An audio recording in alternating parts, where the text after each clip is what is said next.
இன்றைக்கி யாரை கேட்டாலும் எனக்கு ஸ்ட்ரெஸ் இருக்குது அப்படிங்கிற வார்த்தையை அதிகமாக யூஸ் பண்ணுறாங்க. ஆனால் ஸ்ட்ரெஸ் அப்படிங்கிறது என்னங்கிறது அவங்களுக்கு தெரியாது. இந்த வார்த்தை ஒரு பழக்கமாகவே இருக்கிறது. ஆனால் எங்களுடைய MSK life clinic foundation stress இருக்குதுன்னு நீங்கள் சொன்னீங்கன்னா அந்த ஸ்ட்ரெஸ் எவ்வளவு இருக்குதுன்னு கண்டறிந்து தான் உங்களுக்கு உளவியல் சார்ந்த வழிகாட்டல் அல்லது மருந்து இல்லாத உளவியல் சிகிச்சையை நாங்கள் கொடுக்குறோம். பொதுவாக ஸ்ட்ரெஸ் எங்கேருந்து வருது அப்படிங்கிறது யாரும் சொல்கிறதில்ல. உலகிலேயே முதலாக வாழ்க்கைக்குன்னு உருவாக்கப்பட்ட எங்களுடைய MSK life clinic foundation stress என்பது ஒரு தனி மனிதனுக்கு கல்வி, பொருளாதாரம், சமூக நலம், உளவியல் ஆரோக்கியம் இவற்றில் ஏற்படக்கூடிய குறைபாடுகள், இடர்பாடுகள், நெருக்கடிகள், அதேபோல் இதை சமாளிக்க முடியாமல் ஏற்படும் தடைகள், அதேபோல் தனக்குள் வைத்திருக்கும் தன்னை அறியாமல் மனதில் ஓடிக்கொண்டிருக்கும் அன்கான்ஷியஸ் ஸ்கிரிப்ட் என்று சொல்லக்கூடிய தன்னையே அறியாமல் நினைவில் இருந்து கொண்டு செயல்படும் அவர்களுடைய சிந்தனை போக்கு, எண்ணப்போக்கு, அவர்கள் அறியாமல் தங்களுடைய வாழ்க்கையை பற்றி வைத்திருந்த ஒரு கருத்தாக்கம், இதுதான் ஸ்ட்ரெஸ்ஸை உருவாக்குது அப்படிங்கிறத கண்டறிந்தோம். அப்போ எல்லாத்துக்குமே தனக்கு ஒரு பிரச்சனை இருக்கிறது, இதனால தான் இருக்குதுன்னு சொல்ல முடியாது. அந்த பிரச்சனையை நம்ம முழுமையாக அவர்களோடு பயணித்து தான் கண்டறிய முடியும். அவங்க சொல்லக்கூடிய வார்த்தைகளும் அவங்க கூடிய வாழக்கூடிய வாழ்க்கையும், அதே போல் அவர்கள் ஒரு பிரச்சனையும் கையாளும் விதம், அதை எவ்வாறு அதை நேர்கொள்கிறாங்க, எதிர்கொள்கிறாங்கிறத அவர்களோடு பயணித்து கண்டுபிடிக்கிறது தான் எங்களுடைய எம்எஸ்கே லைஃப் கிளினிக் ஃபவுண்டேஷன் 3 வாரம் ஒரு கோர்ஸை டிசைன் பண்ணியிருக்குது. அந்த கோர்ஸில் ஒவ்வொரு நாளும் இந்த உலகத்தில் எந்த பகுதியில் இருந்தாலும் அவர்கள் எங்களோடு தொடர்பு கொண்டு அவர்களுடைய ஒவ்வொரு நிலைகளிலும் எவ்வாறு இருக்கிறாங்கிறத நாங்கள் கண்டறிந்து அதற்கேற்ப அவர்களுக்கு வழிகாட்டுகிறோம். சில பிரச்சனைகள் அவர்களுடைய மனதை விட்டு நீங்காமல் இருக்கும், அது தடையாக இருக்கும். அந்த தடைகளை கண்டறிந்து மாற்றுகிறோம். உதாரணமாக சொல்லப்போனோம்னா, சில நாள் முன்னாடி யார்கிட்ட வந்தாலும் பேச முடியாது. சிலர் எப்போவுமே பேசிக்கிட்டே இருப்பாங்க. பல பேர் தன்னுடைய கவலையை அதிகமாக சிந்திச்சுட்டே இருப்பாங்க. பல பேர் கவலை வெளியே சொல்ல தெரியாது. சிலருக்கு வேலை கொடுத்தாலே தனக்கு வேலை பளு அதிகம் என்று நினைப்பார்கள். சிலருக்கு வேலை செய்ய பிடிக்காது. அதே போல் தனக்கு தெரியாமல் தன்னையே முடக்கி வைத்திருப்பார்கள். இந்த போல தடைகளை கண்டறிந்து மாற்றுவது தான் எங்களுடைய எம்எஸ்கே மைண்ட் செட் நாலேஜ் தெரப்பியினுடைய சிறப்பம்சமாக இருக்கிறது. இந்த நாள் அக்டோபர் 10 உலக மென்டல் ஹெல்த் டே, அதாவது உலக மனநல நாள். இந்த நாளில் மனநலம் என்றால் என்ன என்பதை தெரிந்து கொள்ள வேண்டும். ஒருவர் கவலை இல்லாமல், படபடப்பு இல்லாமல், அதே மாதிரி சுய விருப்பு இல்லாமல் ஒரு வேலையை செய்ய முடிகிறது, அவர்களுக்கு எந்த விதமான படபடப்பும் இல்லை, தயக்கம் இல்லை என்றால் அவருடைய மனநலம் நலமாக உள்ளது என்று பொருள். அதை விடுத்து ஒருவர் கவலை, கோபம், எரிச்சல், சொல்ல முடியாத அழுத்த நிலை, வெறுப்பு நிலை, ஒரு படபடப்பு, இது போன்ற சிக்கலில் இருந்து கொண்டிருக்கிறார் என்றால் அவருடைய மனநலம் சிறிதளவு ஏதோ ஒரு வகையில் புறச்சூழலாலோ அல்லது அகச்சூழலாலோ பாதிக்கப்பட்டிருது உள்ளது என்று பொருள். இதை மாற்றி அமைப்பதன் மூலம்தான் அவருடைய வாழ்க்கையை மகிழ்ச்சிகரமாக மாற்ற முடியும். அது மட்டுமில்லாமல் தன்னுடைய வாழ்க்கையில் ஏற்படக்கூடிய அழுத்தம் என்று சொல்லக்கூடிய வாழ்வியல் சார்ந்த அழுத்தம், அது கல்வி, பொருளாதாரம், சமூக நலம், உளவியல் ஆரோக்கியம் இவற்றில் குடும்பம் சார்ந்ததோ அல்லது நிறுவனம் சார்ந்ததோ அல்லது சுயமாக தன்னை சார்ந்தோ இருக்கும் பொழுது அவைகள் அழுத்தமாக வெளிப்பட்டு அந்த அழுத்தம் உடல் நோயை உருவாக்கும் அளவுக்கு அது சென்று விடுகிறது. ஆகவே ஒரு மனிதனுடைய மன அழுத்தம் என்பதை விட நாங்கள் வாழ்க்கை அழுத்தம் என்று சொல்கிறோம். இந்த வாழ்க்கை அழுத்தத்தை கண்டறிந்து மாற்றுவதன் மூலமாக அவருடைய வாழ்க்கையை மகிழ்ச்சிகரமாக மாற்ற முடியும். இந்த சர்வதேச உலக மனநல நாளில் விழிப்புணர்வாக உங்களை சந்திப்பதில் எங்களுடைய எம்எஸ்கே லைஃப் கிளினிக் ஃபவுண்டேஷன் மகிழ்ச்சி அடைகிறது. நம்முடைய நிறைய பேர் அதிகமாக சொல்கிறது, எனக்கு வாழ்க்கையில் பிரச்சனை, குடும்பத்தில் கஷ்டம், தொழிலில் நெருக்கடி, அதனால தான் நான் இந்த நெருக்கடியை போக்குவதற்கு இந்த தேவையற்ற சில செயல்கள், உதாரணமாக இந்த போதைப் பொருள்களோ அல்லது ஆல்கஹாலோ பயன்படுத்துகிறேன் என்று சொல்கிறார்கள். ஆனால் உண்மையில் நெருக்கடி வரும் பொழுது, பிரச்சனை வரும் பொழுது அந்த பிரச்சனையை தீர்ப்பதற்கான உளவியல் ஆலோசனை இருந்தால் அந்த பிரச்சனையிலிருந்து விடுபட்டு தங்களுடைய உள்ளத்தையும் உடலையும் குடும்பத்தையும் காப்பாற்ற முடியும் என்ற ஒரு நல்ல செய்தியை இந்த உலக மனநல நாளில் அனைவரும் புரிந்து கொள்ள வேண்டும் என்று நாங்கள் விழிப்புணர்வு செய்கிறோம். ஆகவே ஒருவருக்கு ஒரு பிரச்சனை இருக்கிறது என்று சொன்னால் அந்த பிரச்சனையை தீர்வு காண, அந்த பிரச்சனையை கையாள அந்த துறை சார்ந்த நிபுணர்களிடத்தில் ஆலோசனை எடுக்கணுமே தவிர அந்த பிரச்சனையிலிருந்து மறக்க அல்லது மறந்திருக்க தன்னை மயக்கத்தில் வைத்துக்கொள்வது அல்லது மயக்கத்துக்கான செயலை செய்வது ஒரு சரியான அறிவுடைமை ஆகாது. ஆகவே தான் எங்களுடைய MSK life clinic foundation intellectual intelligent programme என்பதை உருவாக்கியுள்ளது. ஒவ்வொரு மனிதனுக்கும் புத்தி கூர்மை, புத்தி செயல்பாடு, புத்தியை பயன்படுத்தும் திறன், திறனை புத்தியாக மாற்றும் யுக்தி இவை இருந்தால்தான் அவர்கள் வெற்றியாளராக மாற்ற முடியும். ஆக இந்த சர்வதேச மனநல நாளில் ஒவ்வொருவரும் தங்களுடைய நுண் அறிவை அதிகப்படுத்துவதற்கான உளவியல் பகுப்பாய்வு கன்சல்டேஷனை எங்களுடைய நிறுவனம் கொடுத்து வருகிறது.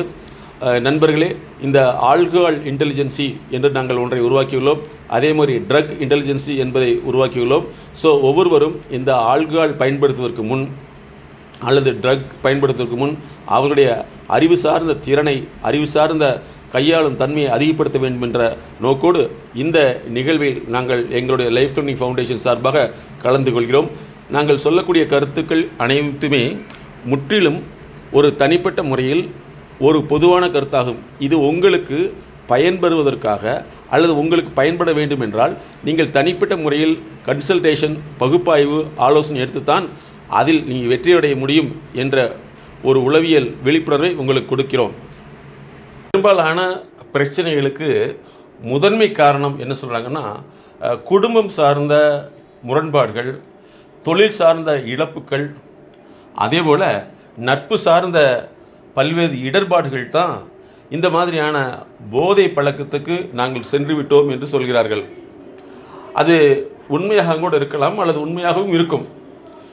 ஒரு பிரச்சனை ஏற்படுகின்ற பொழுது அந்த பிரச்சனைக்கான தீர்வுகளை தேடுவதை விட அந்த தீர்வை தேடாமல் தன்னை ஒரு மயக்கத்தில் வைத்துக் கொள்வதால் என்ன நன்மை ஏற்பட போகிறது என்று என்று ஆய்வு செய்த எங்களுடைய MSK லைஃப் கிளினிக் ஃபவுண்டேஷன் அந்த போதை பழக்கங்களில் செல்லக்கூடியவர்களுக்கு ஆல்கஹால் இன்டெலிஜென்சி என்கின்ற சிறப்பு உளவியல் சிகிச்சை வழிகாட்டல் திறன் மேலாண்மை முறையை கண்டறிந்துள்ளது.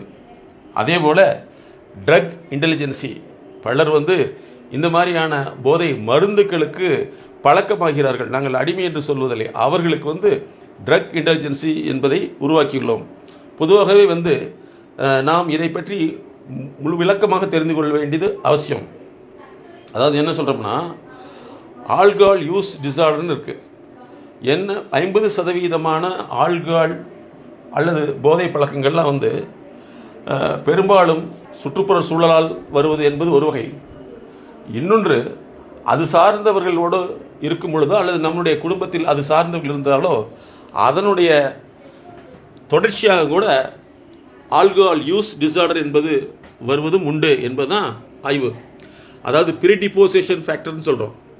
அப்போ ஒவ்வொருத்தருமே இந்த பழக்க அடிப்படையிலான உள்ள விஷயத்தை உளவியல் ரீதியாக நுண்ணறிவு மூலம் புரிந்து செயல்படுத்துவது அவசியம்.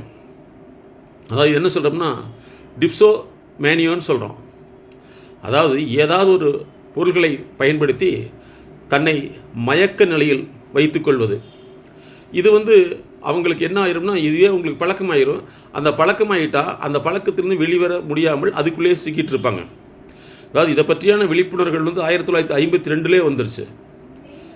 அதாவது 1960 டிசீஸ் கான்செப்ட் ஆஃப் ஆல்கஹாலிசம்ங்கிற புக்கை மோர்டன் ஜெல்விக் என்பவர் எழுதியிருக்காரு. அப்போ அந்த காலத்திலே இதை பற்றியான விழிப்புணர்வு வந்துகிட்டே இருக்குது.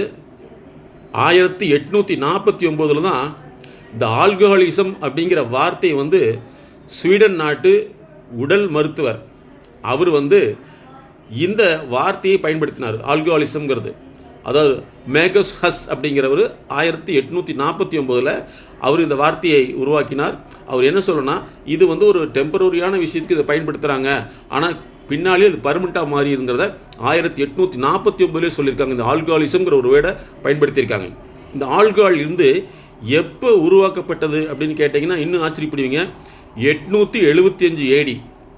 அதில் ஒரு அல்கமிஸ்ட் ஃபிசிஷியன் ஈரானியை சேர்ந்தவர் தான் இந்த ஆல்கஹால் அப்படிங்கிறத கண்டுபிடிச்சிருக்கார். அதாவது 875 AD. 875 இது உருவாக்கப்பட்டு எத்தனை ஆண்டு காலமாக ஒவ்வொருத்தருடைய ஜீன்லையும் கலந்து இந்த அளவுக்கு வந்திருக்குன்னு சொல்லி. ஸோ இந்த ஜீனில் உருவான விஷயம் தான் வந்து என்ன சொல்கிறாங்கன்னா ஹெரிடிட்டரி காம்போசிஷன் சொல்கிறோம். இது வந்து 50% வந்து ஜெனட்டிக்கலாகவே இது ஃபார்ம் ஆகிரும்.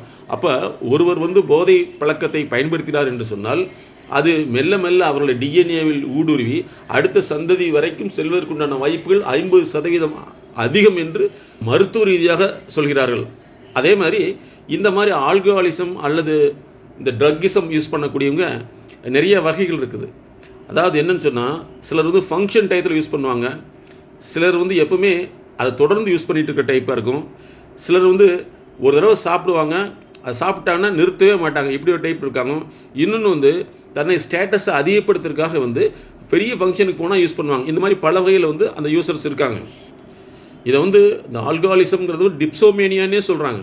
இதை வந்து கண்டுபிடிச்சவர் வந்து அந்த காலத்தில் வந்து அதாவது குடும்ப வாழ்க்கையும் தொழில் வாழ்க்கையும், குடும்ப வாழ்க்கையும் அவருடைய பணி சார்ந்த வாழ்க்கையும், குடும்ப வாழ்க்கையும் அவர்களுடைய எதிர்பார்ப்பும், குடும்ப வாழ்க்கையும் அவர்களுடைய பொருளாதாரம், குடும்ப வாழ்க்கையும் சமூக பிரச்சனைகளும், இப்படி பல்வேறு வகையில் தான் இந்த ஆல்கஹால் அப்படிங்கிறது அவர்களால் பயன்படுத்தக்கூடிய ஒன்றதாக மாறிக்கொண்டு வருகிறது. அப்போ இதை மாற்றுவதற்கு எங்களுடைய MSK life clinic foundation alcohol intelligence என்ற சிறப்பு கோர்ஸை வந்து உருவாக்கி இருக்குது. இதன் மூலமாக உங்களுடைய அந்த ஆல்கஹாலில் உங்களுடைய மனம் அல்லது அறிவு அல்லது செயல் அல்லது உங்களுடைய திறன் மூழ்கடிக்கப்பட்டுள்ளது என்றால் அதை மாற்றி அமைத்துக் கொள்வதற்கு நாங்கள் அட்வைஸோ கவுன்சிலிங்கோ கொடுக்க மாட்டோம். உங்களுடைய திறனில், உங்களுடைய தேவையில், உங்களுடைய தொழிலில், உங்களுடைய பணியில், உங்களுடைய கலாச்சாரத்தில், உங்களுடைய மனதில் எது பதிவாகி இருக்கிறது என்பதை கண்டறிந்து அதை ஒவ்வொரு நாளும் மாற்றிக்கொண்டு வருவோம். இதுக்கான கோர்ஸுங்கிறது வந்து பேசிக் லெவல் 90 days 90 நாள் ஃபஸ்ட் லெவல். அதுக்கடுத்து அவர்களுடைய தீவிரத்தன்மை, அவர்களுடைய அந்த ஆல்கஹால் அது ட்ரக்குடைய அளவினுடைய தன்மை, நீடித்த தன்மை, அது எத்தனை வருஷங்களாக அது தொடர்ந்து கொண்டிருக்கிறது என்பதை பொறுத்து அதனுடைய கால அளவு மாறும். இது எங்களுடைய கன்சல்டேஷனுங்கிறது உங்களுக்கு அட்வைஸ் பண்ணுறதே கிடையாது, உங்களுக்கு கவுன்சிலிங் பண்ணுறது கிடையாது. உங்களுடைய அந்த உள் மனதில் அல்லது அறிவில், செயலில், எண்ணத்தில், சிந்தனையில் எப்படியெல்லாம் தூண்டப்படுகிறது என்பதை கண்டறிந்து மாற்றக்கூடிய ஒரு உளவியல் நுட்பம்தான் இந்த MSK alcohol intelligence drug intelligence therapeutic programme. பலர் வந்து எங்ககிட்ட கேள்வி கேட்குறாங்க, சார் உலகளாவிய முறையில் வந்து இந்த மாதிரி மருந்து சார்ந்த போதைகளோ அல்லது இந்த மாதிரி லிக்விட் பேஸ்டு போதைகளோ உலகம் முழுவதும் பரவி கொண்டிருக்கிறது, ஏன் உலகம் இதை தடுப்பதில்லை என்ற கேள்வியை கேட்கிறார்கள். இது ஆரோக்கியமான கேள்வி தான். ஆனால் உண்மை நிலை என்னவென்றால் இதை தடுக்கும் பொழுது இது வேறொரு மாற்று வடிவத்தில் வெளியாகிறது. உதாரணமாக எங்களுடைய எம்எஸ்கே லைஃப் கிளினிக் ஃபவுண்டேஷன் 25 ஆண்டு காலமாக தொடர்ந்து சேவையாற்றி கொண்டு வருகிறது. ஆரம்ப காலத்திலேயே சிலருக்கு வந்து இது எப்படி அறிமுகமாகிறது என்பது நாம் சொல்ல முடியாத ஒரு விஷயம்.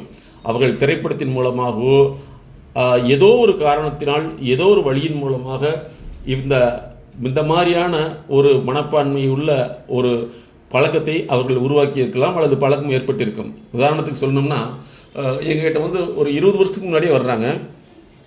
ஒரு மாணவன் எப்போ பார்த்தாலும் இந்த ரப்பர் பார்த்துருப்பீங்க, எரேசர் அழிக்கக்கூடிய ரப்பர், அந்த ரப்பரை வந்து ஸ்மெல் பண்ணிகிட்டே இருக்கிறான். அது வந்து அவனுக்கு வந்து டெய்லி 4 ரப்பர் தேவைப்படுது அப்படின்னு சொல்லி அவங்க பெற்றோர்கள் எங்ககிட்ட கூட்டிகிட்டு வந்திருக்காங்க. அப்போ அந்த குழந்தைக்கு என்னென்னா ஓலியோ ஃபேக்டர் ட்ரக் அல்லது ஓலியோ ஃபேக்டரி அடிக்ஷன் சொல்கிறோம். அதாவது நுகர்ச்சி சார்ந்த ஒரு போதை அடிக்ஷன் உருவாகிடுது. அதே மாதிரி நீங்கள் கொஞ்ச காலத்துக்கு முன்னாடி பார்த்துருக்கலாம், நிறையா இளம் வயது உள்ளவர்கள் வந்து இந்த சைக்கிளுக்கு ஒட்டக்கூடிய சொல்யூஷன் எடுத்து அதை வந்து ஒரு பேப்பரில் ரொம்ப கசக்கி அதன் மூலமாக தன்னை மயக்கி கொண்டிருந்தார்கள் அப்படிங்கிறதும் நீங்கள் பார்த்துருக்கலாம். அப்போ எதெல்லாம் தடுக்கப்படுகிறதோ அது வேறொரு உருவமாக மாற்று வடிவமாக வெளிப்படுகிறது. அது மக்களுக்கு மிகப்பெரிய அச்சுறுத்தலை உருவாக்குகிறது, உயிரிழப்பை உருவாக்குகிறது அப்படிங்கிறத புரிந்து கொண்டு தான் உலகளாவிய முறையில் அதுக்கு ஒரு மாற்று வழியை கண்டுபிடிச்சிருக்காங்க. இது வந்து நாங்கள் சொல்லக்கூடியது உலகளாவிய இந்த பழக்கத்துக்கு ஆதரவாக அல்ல. இந்த பழக்கம் எப்படி உருவாகி கொண்டிருக்கிறது, ஏன் இதை தடுக்க முடியவில்லை, அப்படி தடுக்கும் பொழுது என்னாகும் என்கின்ற ஒரு விழிப்புணர்வு தான் நாங்கள் உங்கள்கிட்ட சொல்கிறோம். அதுக்காக இந்த போதைக்கோ இந்த மாதிரி ஆல்கஹாலுக்கோ நாங்கள் ஆதரவு தெரிவிக்கிறோம் என்று கருத்தில் கொள்ளாமல் அதை தடுக்கும் பொழுது அது ஒரு மாற்று வழியில் வேறொரு பொருளாக மாறி அது பல பேருக்கு உயிரிழப்பை ஏற்படுத்துகிறது. அப்படிங்கிற பட்சத்தில் தான் அதை முறைப்படுத்துக்கு உண்டான அமைப்புகள் உருவாக்கப்பட்டது. உலகளாவிய முறையில் நாங்கள் சொல்கிறோம். அப்போ எந்த பொருள் தடுக்கப்படுகிறதோ அந்த இன்னொரு விஷயமாக உருவாக்க முடியும் அல்லது உருவாக்கி விடும். அப்போ அதுக்கு என்ன செய்யணும்னா, ஒவ்வொரு தனி மனிதனுடைய நுண்ணறிவு இன்டெலிஜென்ஸியை அதிகப்படுத்துவதன் மூலமாகத்தான் அதை உருவாக்க முடியும். இதை யார் உருவாக்கணும்னா, ஒவ்வொரு குடும்பத்தில் உள்ள நபர்களும் தான் உருவாக்கணும். பலர் தன்னுடைய ஆண்மகனுக்கு அதிகமான போதை பழக்கத்தில் இருந்தால் அல்லது அந்த ஆண்மகன் அதிக போதை பழக்கத்தை உருவாக்கக்கூடிய நபர்களோடு இருந்தால் பெற்றோர்கள் என்ன செய்கிறாங்கன்னா, ஒரு கல்யாணம் முடிச்சு வச்சா சரியாக போயிடும் சொல்லிட்டு அந்த போதை பழக்கம் உள்ள நபர்களை ஒரு நல்ல பெண்ணை பார்த்து திருமணம் செய்து விட்டு விடுகிறார்கள். அந்த குடும்பம் கெட்டு விடுகிறது. அப்போ பெற்றோர்கள் என்ன நினைக்கிறாங்கன்னா, தன்னுடைய பையன் நல்லா இருந்தால் போது தன்னுடைய பையனை பாதுகாத்தற்கு ஒரு பெண் தேவைன்னு நினைக்கிறாங்க. ஏன் அந்த பெற்றோர்கள் தன்னுடைய மகனுடைய அந்த பழக்கத்துக்கு காரணமான அறிவை, நுண்ணறிவை, செயலை மாற்ற வேண்டும் என்று நினைப்பதில்லை. அப்போ பெற்றோர்கள் தான் தன்னுடைய குடும்பத்திலிருந்து இந்த நுண்ணறிவு சிகிச்சையை துவக்க வேண்டும். இந்த உலகம் இவர்களுக்காக எந்த பொருளையும் முடக்கி கொள்ளாது, எந்த பொருளையும் தடை ஏற்படுத்தாது. அப்போ அதிலிருந்து பாதுகாக்க வேண்டியது ஒவ்வொரு குடும்பத்தினுடைய பொறுப்பு என்றுதான் நாங்கள் உளவியல் ரீதியாக விழிப்புணர்வு செய்கிறோம். ஆகவே இது தன்னுடைய குழந்தை கெடக்கூடாது என்பதற்காக உலகமே எந்த செயலும் செய்யக்கூடாது என்பதை விட உலகம் அப்படித்தான் இருக்கும். அந்த உலகத்திலிருந்து பாதுகாத்துக் கொள்வது நம்முடைய வேலை. பாதுகாப்புக்கு என்ன தேவை? அறிவு சார்ந்த திறன் தேவை. பல பேர் பிரச்சனை ஏற்படும் பொழுது தன்னை மயக்கத்தில் வைத்துக் கொள்வதற்காக இந்த போதைப் பொருளை பயன்படுத்தினார்கள். அப்போ பிரச்சனைக்கான தீர்வை எடுப்பதற்கு உளவியல் ரீதியான ஆலோசனை தேவை என்பதை குடும்பத்தினர் அவர்களுக்கு உணர்த்த வேண்டும். பலருக்கு மனசு கஷ்டம் இருக்கிறாங்க. மனசு கஷ்டத்திலிருந்து நீங்கள் மனோதத்துவ ரீதியான ஆலோசனை தேவை என்பதை குடும்பம் அவர்களுக்கு உணர்த்த வேண்டும். பல பேர் தொழிலில் லாஸ் ஆயிடுச்சு, பிஸ்னஸில் லாஸ் ஆயிடுச்சு, என்னை ஏமாற்றிட்டாங்க, அதே மாதிரி குடும்ப ரீதியாக பல்வேறு பிரச்சனைகள் இருக்கிறது, குழந்தைகள் படிப்பதில்லை, குழந்தைகள் மூலமாக பயங்கர இழப்பு ஏற்படுகிறது என்றால் அதற்கு தன்னை மயங்கமாக வைத்துக்கொள்ள வேண்டிய, மயக்கி வைத்துக் கொள்ள வேண்டிய அவசியம் இல்லை. அதற்கு அந்தந்த துறை சார்ந்த நிபுணருடைய ஆலோசனையை பெற்று அதிலிருந்து நிவர்த்தி அடைவதற்கு நிச்சயமாக வழிகாட்டல் தேவை என்பதை ஒவ்வொரு குடும்பமும் உணர்த்த வேண்டும் என்பதற்காகத்தான் இந்த விழிப்புணர்வு ப்ரோக்ராம். இதில் நீங்கள் கேள்விகளை கேட்கலாம். அந்த கேள்விகளுக்கு நாங்கள் சொல்வது பதில்தான். அந்த கேள்விக்கான பதிலை செயலாக மாற்றுவதற்கு தான் 3 மாதமாக சிறப்பு கோர்ஸ் வச்சுருக்கோம். ஒவ்வொருவரும் தனிப்பட்ட முறையில் தான் இதை அட்டன் பண்ணணும்.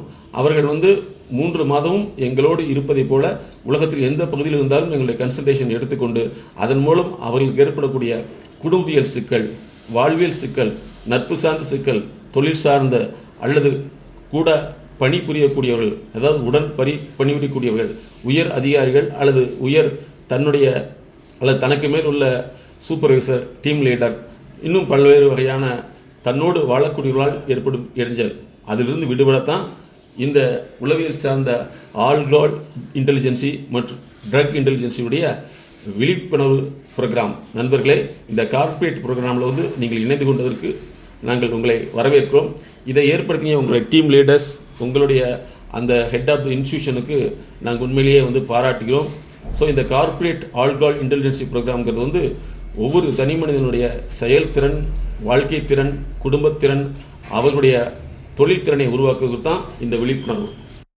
Welcome to MSK life clinic foundation. இந்த தயக்கம் நமக்கு முன்னாடியே இல்லாமல் இருந்தால் இந்நேரம் எல்லாம் வெற்றி கிடைச்சிருக்குன்னு நீங்கள் நினைக்கிறீங்க. இந்த தயக்கம் எனக்கு சின்ன வயசுலேருந்தே முடிஞ்சிருந்தா இந்நேரம் நான் பெரிய லெவல் வந்திருப்பேன்னு யார் சொல்ல முடியும்? நிறைய பேர் தயக்கம் இருந்ததுனால நான் முன்னாடி வர முடியலன்னு சொன்னாங்க. இந்த தயக்கம் சின்ன வயசுலேயே இல்லாமல் தயக்கத்திலிருந்து நீங்கள் வந்திருந்தீங்கன்னா உங்களுடைய வெற்றி எப்படி இருக்கும்? எப்படி இருக்கும்? முன்னே இருக்கும். ஏதாவது ஒரு எக்ஸாம்பிள் சொல்லுங்க பார்க்கலாம். வாங்க சார். நினைச்ச கோயிலுக்கு போயிருக்கலாம்.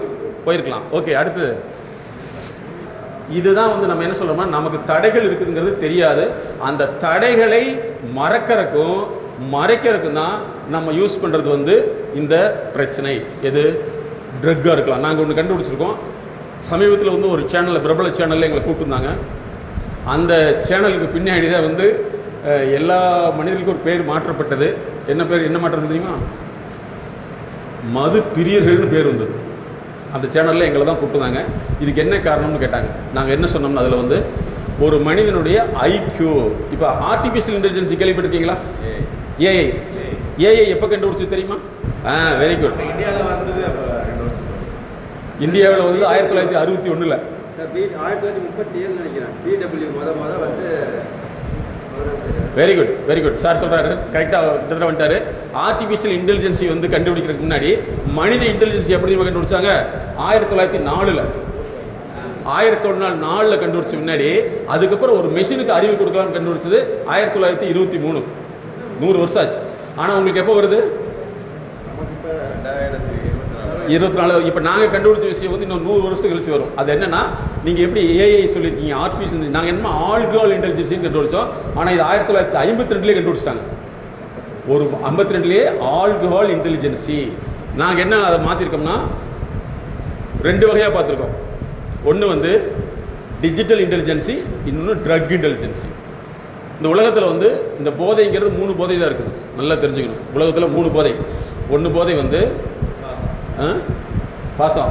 அதை நாங்கள் என்ன சொல்கிறோம்னா மேக்ஸிமம் 3 வகையில் தான் மக்கள் போதைக்கு வருவாங்க. ஒன்று வந்து லவ் அடிக்ஷன், செகண்ட் வந்து டிஜிட்டல் அடிக்ஷன், 3வது ட்ரக்கு அல்லது ஆல்கஹால் அடிக்ஷன். இந்த 3 அடிக்ஷன் தான் இருக்குது. இந்த 3 அடிக்ஷனுக்குமே மெயின் காரணம் என்னென்னா இன்டெலிஜென்சி குறைவு அப்படின்னு சொல்கிறோம். சரிங்களா? இப்போ வந்து ஒரு ட்ரக் யூஸ் பண்ணக்கூடியவங்க அல்லது ஆல்கஹால் யூஸ் பண்ணுறவங்களுக்கு என்ன காரணம்னு கேட்டால் என்ன சொல்லுவாங்க? ஏன் இதை யூஸ் பண்ணுறீங்கன்னா என்ன சொல்லுவாங்க? நீங்கள் வந்து உங்களுக்கு நீங்கள் தான் யூஸ் பண்ணுறீங்கன்னு அர்த்தம் கிடையாது. நீங்கள் கேள்விப்பட்ட பதிலை என்கிட்ட சொல்லலாம். நாங்கள் இந்த யூஸ் பண்ணவங்களை வந்து நிறைய வகையில் பிரிக்கிறோம். ஒன்று வந்து அக்கேஷனல் யூசர், இன்னொன்று வந்து ஃபங்க்ஷனல் யூசர், இன்னொன்று பிஞ்ச் ஈட்டிங் டிசார்டர்னு சொல்லுவோம். இவங்க என்ன செய்வாங்கன்னா ஒரு 2 மாதத்துக்கு 3 மாதத்துக்கு தொடவே மாட்டாங்க. தொட்டா விடவே மாட்டாங்க. இந்த டைப் இருக்காங்க. அதில் வந்து அக்கேஷனல் யூசர் எது செஞ்சாலும் சரி, நீங்கள் குழந்தையோட வாழ்றீங்க அப்படின்னு சொன்னால் இந்த ஸ்மெல் வந்து உங்களுக்கு அடிக்ஷன் ஏற்படுத்தும். அதனால தான் வந்து நீங்கள் ஒரு 25 வருஷத்துக்கு முன்னாடி சாரோடைய சின்ன வயசுல பார்த்தீங்கன்னா குமுதம்னு ஒரு புக் வந்தது இல்லைங்களா சார்? அந்த குமுதம் புக் பார்த்தீங்கன்னா எப்படி இருக்கும்? ஸ்மெல் எப்படி இருக்கும்? ஸ்மெல் எப்படி இருக்கும்? குமுத புக்கோட ஸ்மெல் பார்த்துருக்கீங்களா?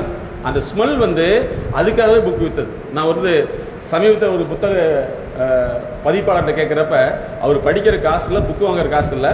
ஆனால் புக்கு வந்து ஸ்கூலில் இறக்கப்படுறப்ப அந்த புக்கை வந்து இறக்கிறதுக்கு ஓடி போய் இந்த புக்கு வாசத்தை ஸ்மெல் பண்ணி பார்ப்பாரா. அவர் தான் விஜயா பதிப்பகத்துடைய ஓனர் இன்னைக்கு. சரிங்களா?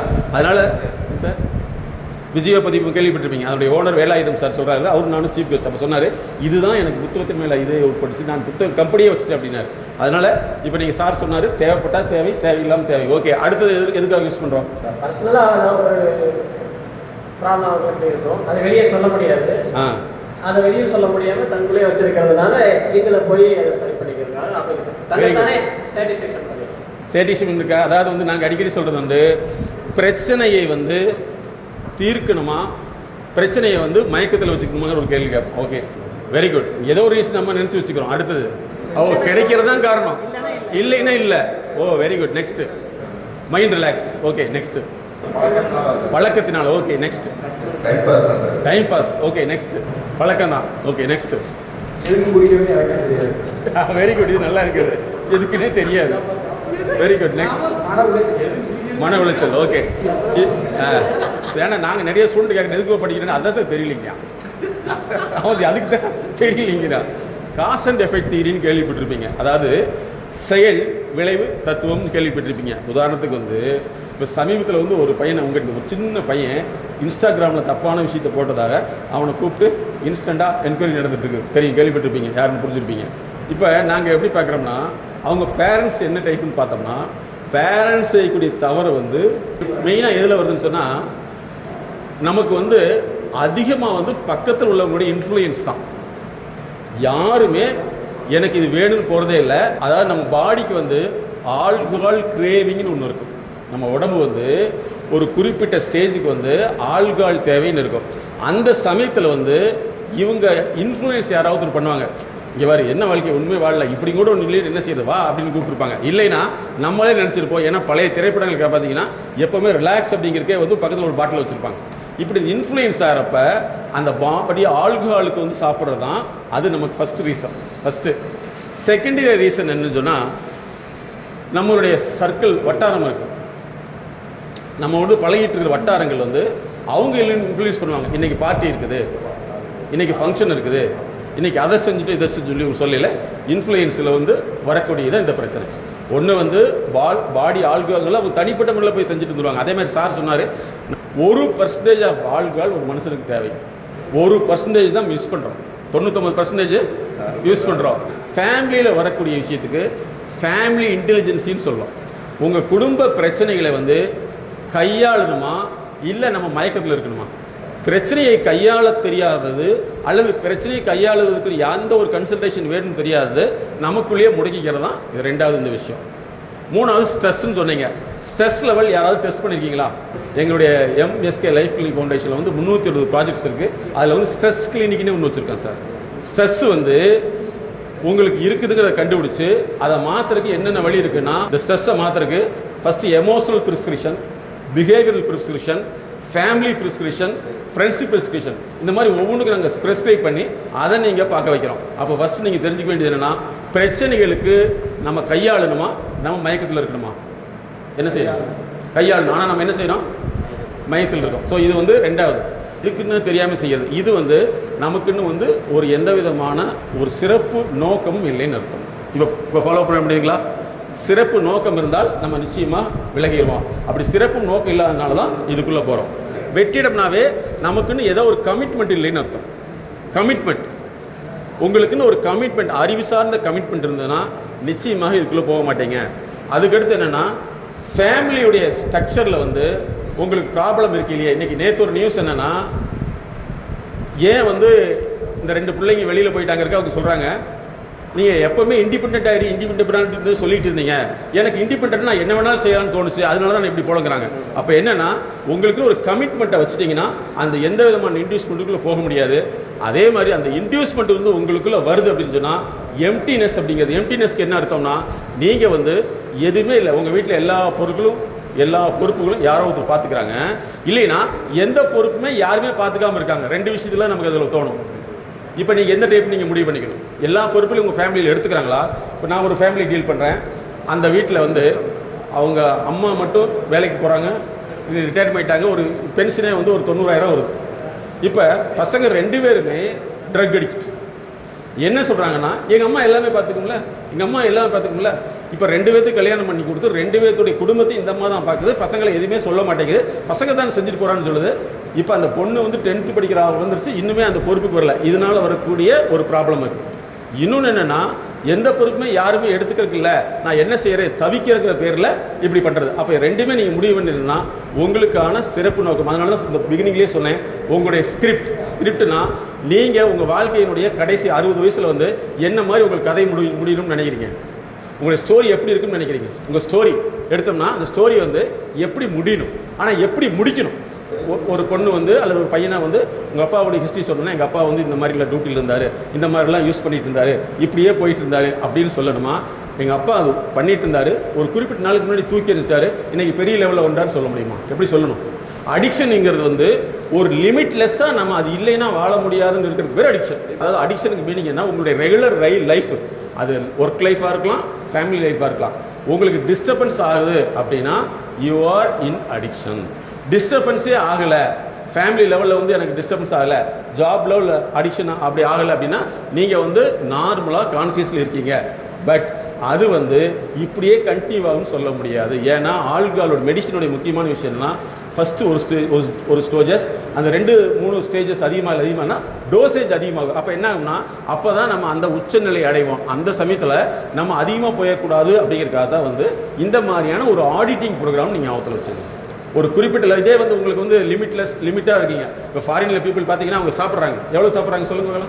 எதுவுமே வந்து உங்களையோ உங்கள் ஃபேமிலியோ டிஸ்டர்பன்ஸ் பண்ணிட்டு இருக்குது அப்படின்னா தட் பிகேம் அடிக்ஷன். அதிலிருந்து இல்லை நான் வந்து அளவாக தான் யூஸ் பண்ணுறேன், அதனால எனக்கு பாதிப்பே இல்லை, அளவை வந்து நீங்கள் இன்னும் மெயின்டைன் பண்ணி அதிலிருந்து வந்து நீங்கள் பியூரிட்டியாக வரணுங்கிறதுக்காக இந்த ப்ரோக்ராம். ஒரு பெண் வந்து தன்னுடைய குடும்பத்துடைய நலன் கருதி அந்த குழந்தைகளையும் உங்களையும் வந்து கேர் எடுக்கிறது தவறா அல்லது சரியா? இப்பெல்லாம் சொல்ல போனோம்னா ஃபேமிலி இஷ்யூஸ் தான் வந்து இந்த மாதிரி விஷயத்துக்கு நம்மளை தள்ளுதுங்கிறது. அப்படி தானே?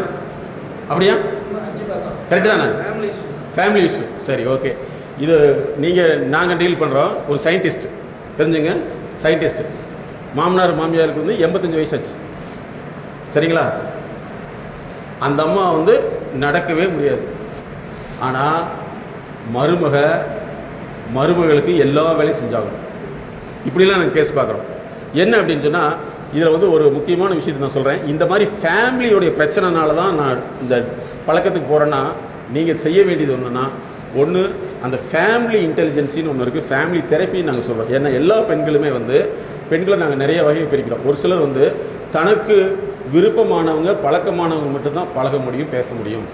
அது உங்கள் அம்மாவாக இருந்தாலும் சரி, உங்கள் தங்கச்சியாக இருந்தாலும் சரி, அவங்கள பொறுத்தவரை வந்து 3வது நபர், நான் அவங்கள பார்க்க மாட்டேன், அவங்கள கவனிக்க மாட்டேங்க ஒரு மனநிலை இருக்கிறப்ப தான் அந்த பிரச்சனை அதிகமாகும். அப்போ இப்போ உங்களுக்கு கல்யாணம் முடிச்ச பின்னாடியே ஒரு பெண் வந்து எந்த வகையிலையும் எங்கூட கோஆப்ரேட் பண்ண முடிய மாட்டேங்குது, அது கோஆப்ரேட் பண்ண மாட்டேங்கன்னா அந்த சமயத்தில் என்ன செய்யறது தெரியாமல் அவங்ககிட்ட நம்ம சண்டை போடுவோம். அந்த சண்டை பெருசாக வந்து பிரிஞ்சு போவாங்க. இப்போ அவர் சொல்கிற மாதிரி டிவோர்ஸ் லெவலில் போகுது. அப்போ என்னென்னா, ஃபஸ்ட்டு நாங்கள் சொல்கிறது வந்து பெண்களுக்கு நிறைய பேர்த்துக்கு வந்து அட்டாச்மெண்ட் டிஸார்டர்னு இருக்கும். நல்லா ஞாபகத்தில் வச்சுங்க, அட்டாச்மெண்ட் டிஸார்டர். இந்த அட்டாச்மெண்ட் டிஸார்டர் என்ன செய்யணும்னா, அவங்கள சார்ந்தவங்களை மட்டும்தான் உள்ளே வச்சுக்கோங்களே தவிர உங்களை சார்ந்தவங்களை யாரையுமே உள்ளே விடவே மாட்டாங்க. இன்னும் சொல்ல போனால் ஃபோன்லேயும் கூட அவங்க நம்பர் இருக்கக்கூடாதும்பாங்க. கரெக்டாக அக்செப்ட் பண்ணிக்கிறீங்களா? அந்த மாதிரி உங்களுக்கு எக்ஸ்பீரியன்ஸ் நடந்திருக்கா? நீங்கள் ஒரு சின்ன எக்ஸாம்பிள் சொல்கிறேன். அக்கா மகளுக்கு, அக்காவுக்கு வந்து ஹஸ்பண்ட் இல்லை, அக்கா மகளுக்கு ஒரு பேனா வாங்கி கொடுத்துட்றாங்க. பேனா வாங்கி கொடுத்த முன்னாடி அந்த பொண்ணு கேட்குது, இந்த பேனா வாங்கி கொடுத்தது என்கிட்ட கேட்டையா அப்படின்னு கேட்குது. கேட்கலீங்கன்னா உங்க ஊர்லாம் வாழ்றது வீடுன்னு சொல்லி போட்டு நேராக தூக்கு போட்டு செத்து போச்சு. செத்த பின்னாடி அந்த பொண்ணோடைய அப்பாட்ட கேட்குறப்ப, இல்லைங்க எங்கள் மருமக மேலே எந்த குறையும் கிடையாது, என் பொண்ணுக்கு யாருக்கு எந்த பொருளும் கொடுத்தாலும் கொடுக்காது, அப்படிப்பட்ட டைப் தான், இதனால் நீங்கள் கேஸ் போட வேணாம்னு சொல்லிட்டாங்க. இதை நாங்கள் நேரடியாக பார்த்த கேஸ். இப்படியும் இருக்காங்க. ஒரு சிலர் வந்து என்னன்னு தெரியுமா, எந்த விஷயத்துலையும் வந்து தன்னுடைய மனசில் உள்ளது மட்டும்தான் நினச்சிருப்பாங்க. அதுக்கு பெரிய அவங்க போக முடியாது. இதில் வந்து படிப்பு அப்படிங்கிறது ஒன்றுமே கிடையாது. ஏன்னா நாங்கள் வந்து பெரிய பெரிய சயின்டிஸ்ட் வரைக்கும் எங்களுடைய கன்சல்டேஷன் இருக்காங்க. அவங்க வந்து உயர்ந்த அவார்டெல்லாம் வாங்கியிருப்பாங்க. ஆனால் என்னென்னா, அவங்களால வந்து பிறருடைய மனிதர்களை புரிஞ்சுக்கிட்டு தன்னுடைய ஹஸ்பண்ட் வீட்டையோ அல்லது அக்கா வீட்டையோ புரிஞ்சிக்கவே முடியாது. இன்னும் சொல்ல போனால் சொந்த அக்காவே புரிஞ்சிக்காதவங்க நாங்கள் பார்க்குறோம். அப்போ என்ன நம்ம தெரிஞ்சுக்க வேண்டியதுன்னா, ஒரு பெண் வந்து நீங்கள் எல்லா சுதந்திரம் கொடுத்த பின்னாடியுமே வந்து அந்த பெண் வந்து மீண்டும் மீண்டும் உங்களை எக்ஸ்ப்ளாய்ட் பண்ணது. எக்ஸ்ப்ளாய்ட்னா என்னது? எக்ஸ்ப்ளாய்ட்னா சுரண்டது அப்படின்னா, ஆக்சுவலாக வந்து அந்த சுரண்டலுக்காக நீங்கள் எந்த விதமான பழக்கத்துக்கு போகாமல் இதை ஹேண்டில் பண்ணுறதுக்கு தான் ஃபேமிலி மேனேஜ்மெண்ட் கன்சல்டேஷன் எடுத்துக்கிட்டு இவங்களை சரி பண்ண. இல்லை அப்படின்னா இவங்க என்ன ஃபியூச்சரில் என்ன ஆகுதுங்களா, நம்மளை பற்றி நம்ம குழந்தைகிட்ட சொல்லிவிடுவாங்க. இந்த ஃபேமிலி இஷ்யூஸ் தான் எனக்கு வந்து இந்த மாதிரி அந்த பழக்கத்துக்கு கொண்டு போச்சு. ஃபேமிலியை சமாளிக்க முடியாமல், சமாளிக்க தெரியாமல், சமாளிக்கிறதுல வந்து ரொம்ப லிமிட்டேஷன் தாண்டி போகிறதுனால என்னை வந்து கண்ட்ரோல் பண்ணுறதுக்கு, என்னை வந்து ஆறுதல் படுத்துறதுக்கு, என்னை ரிலாக்ஸ் பண்ணுறதுக்கு அதை போயிட்டுருக்கு. நான் என்ன சொல்ல வரேன்னா, இதுவே வந்து நல்லா ஞாபகத்தில் வச்சுங்க. ஒரு டார்ச்சர், ஒரு பிஸ்னஸ் டார்ச்சர், கடன் டார்ச்சர் தான் நம்ம என்ன செய்வோம், அதை ஹேண்டில் பண்ணுவோம். அதனால் வந்து இந்த ஃபேமிலி மேனேஜ்மெண்ட் அப்படிங்கிற விஷயத்தை பொறுத்தவரை வந்து நீங்கள் முதல்ல அதில் கான்சன்ட்ரேஷன் பண்ணி அதை டெவலப் பண்ணுறதுக்கு ட்ரை பண்ணுங்கள். உங்களை அழிக்கக்கூடிய இந்த விஷயத்துக்கு போக வேண்டிய அவசியமே இல்லைங்கிறதா இன்னத்த solution. Can you accept that? Follow பண்ண முடியும். பெரும்பாலும் இந்த ஃபேமிலி விஷயத்தில் நீங்கள் பாதிச்சிட்டிங்கன்னா அந்த பாதிப்புக்காக உங்களை அழிக்க வேண்டிய அவசியமே இல்லை. மெயின் பிரச்சனை என்னென்னா 2 விஷயம்தான். ஒன்று வந்து ஃபேமிலியில் வந்து நம்ம எல்லாமே அப்படி இருக்கிறோம், ஆனால் அவங்க வந்து அதை அக்செப்ட் பண்ண மாட்டேங்கிறாங்க. நீங்கள் நல்லா தெரிஞ்சுக்கணும், இதே ப்ராப்ளம் ஜென்ஸுக்கு இருக்கலாம், லேடிஸுக்கு இருக்கலாம். தான் பொதுவாக சொல்கிறேன். ஃபஸ்ட்டு வந்து ஒரு ஃபேமிலியுடைய அண்டர்ஸ்டாண்டிங் என்னென்னு தெரிஞ்சுக்கணும். எங்கிட்ட ஒரு கேஸ் ரெஃபர் பண்ணுறாங்க மகளிர் ஆணையத்திலிருந்து. என்ன தெரியுமா, பெரிய கார்பரேட் பீப்புள் கல்யாணம் பண்ணி 7 நாளிலே ப்ராப்ளம். என்ன ப்ராப்ளம் சொன்னால், அந்த பொண்ணு வந்து கல்யாணமாகி 2வது நாளில் ஹஸ்பண்டு சட்டெல்லாம் கழட்டி போடுவாங்கல்ல, அந்த ட்ரெஸ்ஸை வந்து எடுத்துக்கொண்டு போய் நம்ம வாஷிங் மிஷினில் போடுவோம். இது பெண்ணுடைய இயல்பு. அது என்ன செஞ்சுருக்குது, ஒரு குச்சி எடுத்துகிட்டு வந்து ஹஸ்பண்டுடைய சட்டை இப்படி எடுத்துருக்குது. சரிங்களா? இவங்க என்ன நினச்சிட்டாங்க, இதை பாம்பு வந்துச்சுட்டு இருக்குது அப்படி ஃபேமிலி நினச்சோன்னா, உடனே பொண்ணு ஏமா இப்படி போடனா, இல்லை அது வந்து அசிங்கம், நான் தொடமாட்டேன் அப்படின்னு சொல்லியிருக்காங்க. இந்த மாதிரி 2-3 தடவை நடந்த பின்னாடி கல்யாணமாகி ஒரு 7 நாள்லேயே இந்த மாதிரி பண்ணால் ஃபியூச்சரில் என்ன ஆகும் அப்படின்னு சொல்லி உடனே டைவர்ஸ்க்கு போகிறாங்க. அப்புறம் அந்த ஃபேமிலியை சென்னையிலேருந்து என் நம்பர் கேட்டு ரெஃபர் பண்ணி அனுப்புகிறாங்க. அவங்கள கூப்பிட்டு உள்ள அனலைஸ் பண்ணனா, அந்த பெண்ணுடைய மனசில் என்னென்னா, அடுத்தவங்க ட்ரெஸ்ஸை தொடக்கக்கூடாது, அடுத்தவங்க கூட பண்ணவே கூடாது அப்படின்னு ஒரு பெரிய வேரியேஷன் ஏற்படுத்தியிருக்காங்க.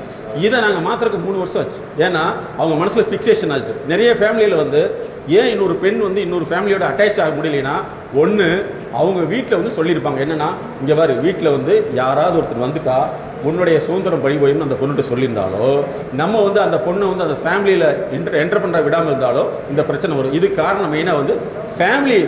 ஒரு குடும்பத்தில் வந்து ஒரு மாறுபாடு ஏற்படுதுன்னா, நீங்கள் எப்படி உடம்புல மாறுபாடு ஏற்பட்டீங்கன்னா அதுக்கு ஒரு ட்ரீட்மெண்ட் எடுத்துக்கிறீங்களோ, அதே மாதிரி ஃபேமிலி கன்சல்டேஷன் எடுத்துருந்தீங்கன்னா இந்த பிரச்சனையை அந்த சமயத்திலே மாற்ற முடியும்.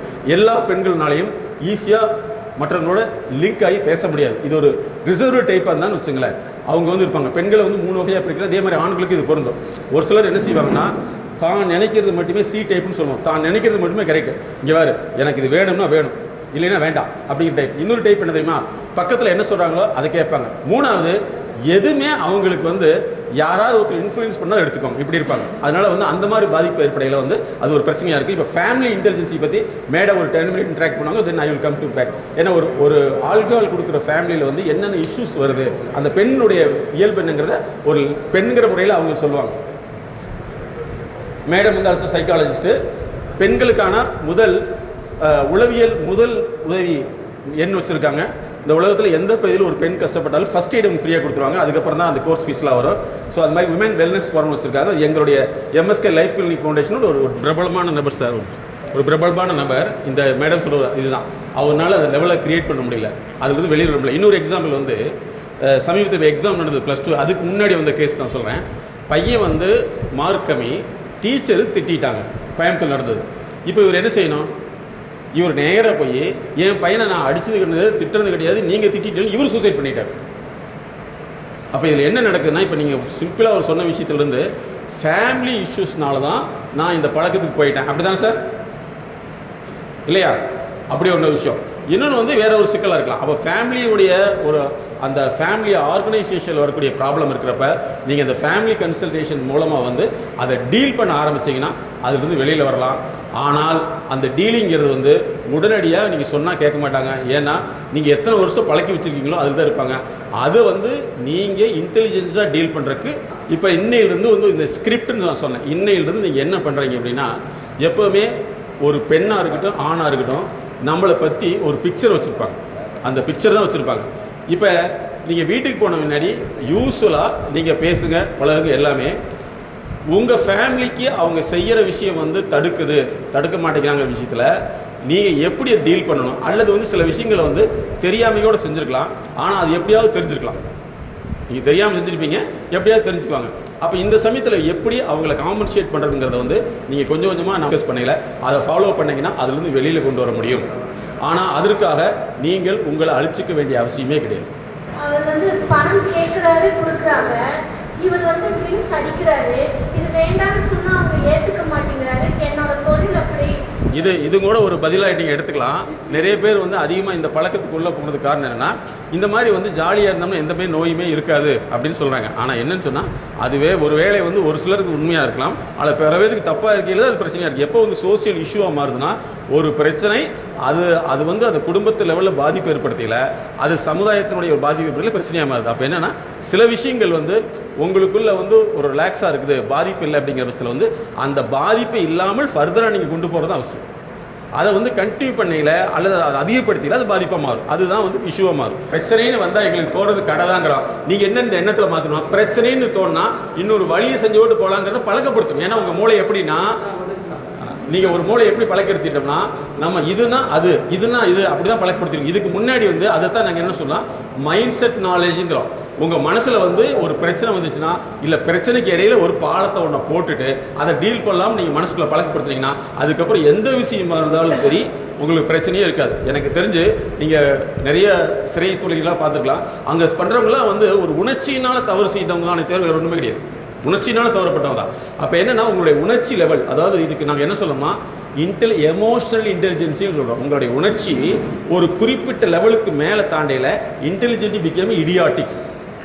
அப்போ எனக்கு அந்த பிரச்சனையாக வருது அப்படின்னு தெரிகிறப்ப இந்த பிரச்சனைக்கு ஒரு பாலம் இருக்குன்னு சொல்லிட்டு ஃபஸ்ட்டு வந்து ஜூஸ் தெரப்பி ஆரம்பிங்க. செகண்டரியாக வந்து அதை ஆட்டோமேட்டிக்காக குறைய ஆரம்பிச்சிருவீங்க. இது வந்து முதல்ல வந்து நீங்கள் உங்களுக்கு பழக்கப்படுத்துறதுக்கு தான். பிரச்சனைன்னு வந்தால் மைண்ட் செட் நாலேஜ், மைண்டில் நமக்கு என்ன இருக்குது மட்டும் பாருங்கள், அது வந்து வெளியே வந்துடலாம். இந்த லிமிட்டை தாண்டறதுக்கு ஒரு முக்கியமான விஷயமே ஏதாவது ஒரு பழைய நிகழ்ச்சி வந்து ஞாபகத்துக்கு வந்துருங்கிறீங்க. கரெக்டாக? Very good. இல்லையா? இப்போ நான் என்ன சொல்ல வரேன்னா, நல்ல நினைவில் வச்சுங்க, உங்களுடைய மனசில் வந்து நீங்கள் சும்மா இருக்கிறப்ப இப்போ கூட ஒரு ஆக்டிவிட்டியாக நீங்கள் பண்ணலாம். உங்களுடைய மனம் வந்து யார் மேலே எதிர்ப்பாக இருக்குது அப்படிங்கிறத முதல்ல ஐடென்டிஃபை பண்ணிக்கணும். ஃபஸ்ட்டு வந்து யார் மேலே ஒரு வெறி இருக்குது அப்படின்னு பார்த்துக்கணும். அந்த வெறி இருக்கிற நபரை வந்து ஃபஸ்ட்டு வந்து ரேஷனலைஸ் பண்ணணும். ரேஷனலைஸ்னால் அந்த சூழலில் வந்து அவர் வந்து நடந்தது தப்பா அல்லது நம்ம தப்பாக நடந்துருமான்னு கேட்டுட்டு அவர் வேலை தப்பாக நடந்திருந்தாருன்னா அதை பற்றி கவலைப்பட வேண்டியதில்லை. நம்ம தப்பாக இருந்தால் நம்ம திருத்தறதுக்குண்டான வாய்ப்பு நினச்சிட்டிங்கன்னா அந்த எமோஷனல் க்ளவுட் வந்து கம்மியாயிடும். நல்லா திருத்தல் வச்சுங்க. எல்லாமே வந்து நேற்று கூட என்னுடைய ஃப்ரெண்ட் ஒரு வீடியோ ஆரம்பித்தார். அந்த வீடியோவில் என்னென்னா, டிவி பார்த்துட்டு இருக்கான், அதாவது பையன் படிக்காமல், அந்த அம்மா என்ன செய்யுது, ஃபோனை பிடிக்கும் படிடான்னு சொல்லுது. இவன் வெளியில் போகிறான். பார்த்தீங்களா அந்த வீடியோ வந்துச்சு? ஆமாம், கிரிக்கெட் பேட்டில். இது என்னன்னா, இப்போ நான் கேட்குறோம், இந்த பையனுக்கு இப்போ தான் இந்த உணர்வு வந்திருக்குமா? இல்லை, ஆரம்பத்துலேருந்து வந்திருக்கும். நாங்கள் அடிக்கடி இதில் சொல்லுவோம், ஒரு ஒரு திருடன் கூட வந்து திருடருக்கு வந்து 10 வருஷம் ப்ராக்டிஸ் பண்ணுறான். அப்போ நம்ம மனசில் வந்து என்னென்னா, அந்த உள்ளுக்குள்ளே அப்படியே க்ளவுட்ஸ் மாதிரி வச்சுருப்போம். இவனால தான் நம்ம அன்றைக்கி தீர்ந்தோம், அதே மாதிரி ஒரு ஆள் வரையில் நம்ம பிரச்சனை. அப்போ இல்லை, ஒரு சிலருடைய மனசில் என்னென்னா, ஆல்வேஸ் இவருங்க ஆல்வேஸ் ஃபிக்ஸ்டு மைண்ட் செட் இருக்கும். நல்லா நினைவில் வச்சுக்கணும். ஃபிக்ஸ்டு மைண்ட் செட் என்னென்னா, சார்னா இப்படி தான், இவர்னா இப்படி தான், இவர் மாறவே மாட்டார். நான் வந்து ஒரு எக்ஸாம்பிள் சொல்கிறேன். அப்போ என்னை கூப்பிட்டு அந்த இந்த மாதிரி இன்ட்ராக்ஷன் பண்ணையில் அவன் சொல்கிறான், அந்த பையன் சொல்கிறேன், சின்ன பையன், சார் நான் பென்சில் எழுதிட்டு இருந்தேன், பக்கத்தில் ஒருத்தன் வந்து ஏன் பென்சில்னு சொன்னால், ஏன் பென்சிலை வாங்கி அந்த டீச்சர் கொடுத்துட்டு எப்படி வந்து ஏன் பென்சில் அவன் பென்சில் ஆகும். இந்த அம்மா 2 தடவை செஞ்சது. அதுக்கப்புறம் பார்த்தேன், 3ஆம் நாள் அந்த அம்மாவை வந்து. அப்போ ஒரு செயல் வந்து தொடர்ந்து ஒரு விஷயமா போயில மாறுது. இது நம்ம என்ன நீங்கள் ரேஷனலைஸ் பண்ணணும்னு சொன்னால், அவங்களுடைய மைண்ட் செட் வந்து ஃபிக்ஸ்டாக இருக்குது.